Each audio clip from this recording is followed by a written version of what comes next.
Here is how to set up custom links on Bitly. First, head to bitly.com and log into your account. If you don't have one yet, sign up. It's for free.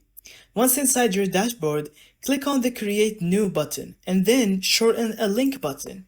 Here, you paste your long URL and then you go down to Short Link. Here, you can customize the custom back half.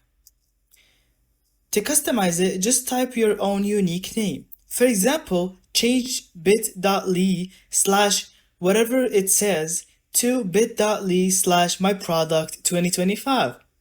Make sure your custom link is unique. If it's taken, Bitly will let you know.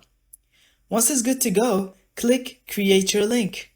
Now you can copy and share your branded trackable Bitly link anywhere, in bios, email, or ads. Want more control? Upgrade to Bitly's paid plan to use your own custom domain link, which is link.yourbrand.com. And that's it. Your custom Bitly link is live. Thank you so much for watching. I hope you found this video helpful. Don't forget to leave us your thoughts in the comments.